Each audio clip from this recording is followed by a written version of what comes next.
கடலூரில் பரவும் காய்ச்சலால் மருத்துவமனைக்கு படையெடுக்கிறார்கள் மக்கள். மேலும் விவரங்களை செய்தியாளர் தேவநாதன் வழங்கிட கேட்கலாம். தேவநாதன், வணக்கம். இந்த காய்ச்சல் தொடர்பாக மருத்துவர்கள் என்ன தெரிவிக்கிறார்கள், மேலும் பொதுமக்கள் என்ன கூறுகிறார்கள், முழு தகவலை சொல்லுங்க. கடலூர் மாவட்டத்தில் பார்த்தோம் அப்படின்னா கடந்த சில நாட்களாக காய்ச்சல் வேகமாக பரவிட்டு இருக்கு. இந்த காய்ச்சல் வேகமாக பரவிட்டு இருக்கு. அதே நேரத்தில் பார்த்தோம் அப்படின்னா சளி, இருமலும் அந்த காய்ச்சல் இருப்பதாக பொதுமக்கள் தெரிவிக்கின்றனர். இந்த நிலையில தான் பார்த்தோம் அப்படின்னா கடலூர் தலைமை அரசு மருத்துவமனைக்கு தற்பொழுது மக்கள் அதிக அளவில் படையெடுத்து நீண்ட வரிசையில் நின்று தங்களது காய்ச்சலை மருத்துவர்களிடம் காட்டி வருகின்றனர். இதே போல பார்த்தோம் அப்படின்னா ஆரம்ப சுகாதார நிலையங்கள் மற்றும் தனியார் மருத்துவமனைகளிலும் அதிக அளவில் மக்கள் இந்த காய்ச்சல் காரணமாக வந்துட்டு இருக்காங்க.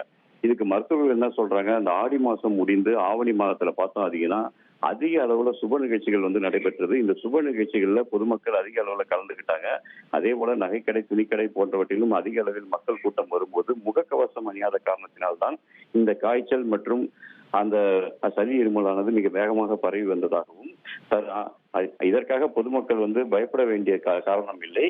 அவர்கள் தங்களது காய்ச்சலுக்கு மருத்துவரை அணுகி 2 அல்லது 3 நாட்கள் மருந்துடன் சேர்ந்த ஒரு ஓய்வை எடுத்தால் அது சரியாகிவிடும் என்பதால் பொதுமக்கள் அச்சம் கொள்ள தேவையில்லை என்று மருத்துவர்கள் தெரிவித்திருக்கிறார்கள்.